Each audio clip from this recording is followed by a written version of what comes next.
I got a traffic violation in Playa del Carmen. So, let me just tell you a little bit about that experience. First of all, of course, I was innocent. But basically, what happened was we were driving in downtown Playa, which is just a confusing Latin American country, where there's every other street's a one-way road going this way and some go that way, and none of them are marked, and it's kind of. So we were driving kind of on this outskirt of downtown, and it's one-way roads and whatever, and we were trying to find a place to park because we were actually going to get a passport appointment for our son. So we had the appointment was like at 9 o'clock, and this is like 8:45. Like we're actually right on time, and we'd circled the block a few times in a different direction trying to find this place to park, and I see a place, and I'm like, oh great, right there on the other side of the street. So I turn right, and right as I turn, I realize I had turned into a one-way street, kind of going the wrong way, right? And I went maybe 10 feet. I literally just like literally turned the corner and was like, oh crap. So I stopped, put on my turn signal, and was just gonna flip a U-turn and be going the right way around, right way again. Right then, a policeman pulls up behind me and escorts me down the street and off the block. And he comes up and he's like, do you know what you did? And I said, and I was very nice. I just said, yeah, I'm new here. I realized as soon as I turned, I was trying to flip around when you came up, blah, blah, blah.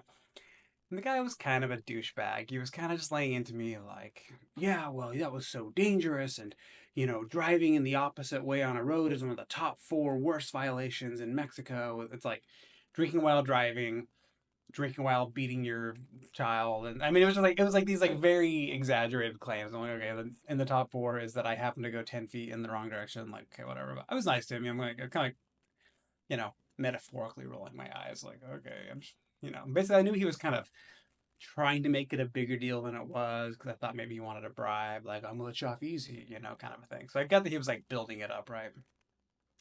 So then he sees in the back seat that I have a baby, and Ashley was in the back seat. And then he lays into about that. And how dare you do that with your baby? And that was so dangerous, and blah blah blah. And I'm just kind of like, okay, like. I mean, I was professional. I'm like, yeah, I am so sorry. Like blah blah blah. So he takes my information, comes back and says, okay, yeah, I'm giving you a fine. You need to be more careful. And here in Mexico, to make sure people pay the fines, we take their driver's licenses. Like you kind of hold your driver's license sort of as like for ransom, like to make you actually go pay your bill, right?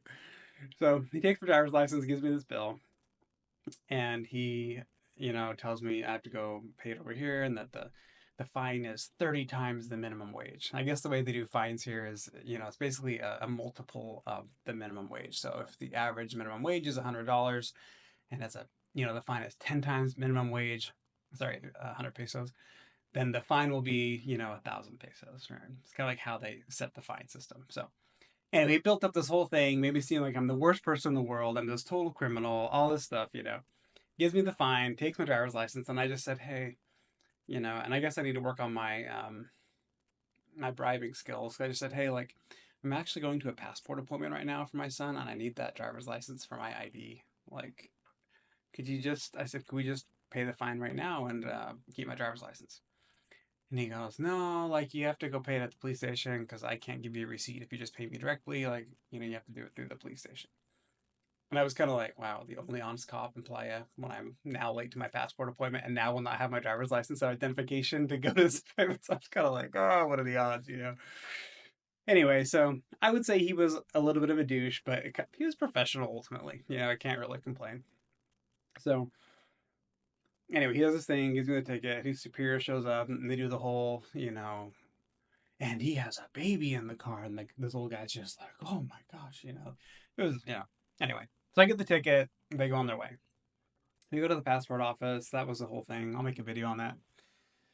So the guy told me that later tonight I could come by the police station and pay the fine and get my license back. I said, okay, sounds good. So that night I went to the police station. I had to find out where it was, and I'll post a video of that here. But went in there, showed up, asked if they had my. Well, they asked me to pay the fine. I said, okay, before I pay it, I want to know you have my actual driver's license. Like, I want to make sure I get my little piece of ransom back.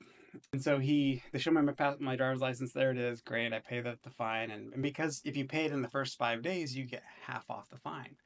So my fine was something like 2,054 pesos, I believe, and then Ultimately, I ended up paying like 1,000 pesos, which at the time was like 55 US dollars. So I paid $55, put it on my credit card.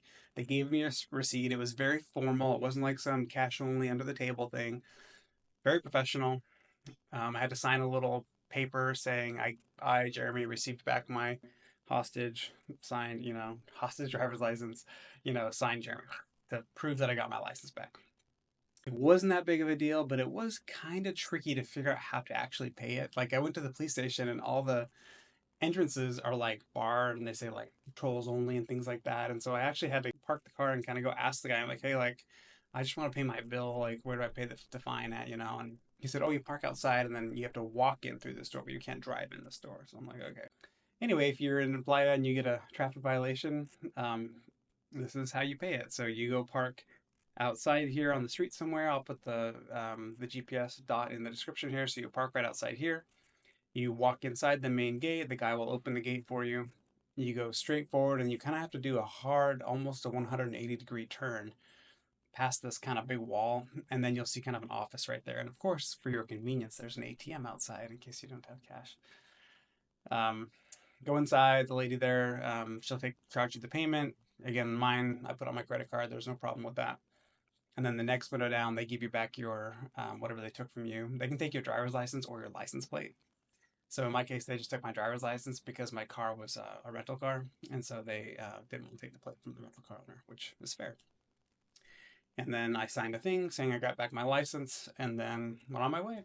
So wasn't too bad. Again, I maybe the cops are getting better here. I'm actually proud that everything was so above table and everyone seemed very honest. And I wasn't happy to do it, but I felt like overall I had a professional experience.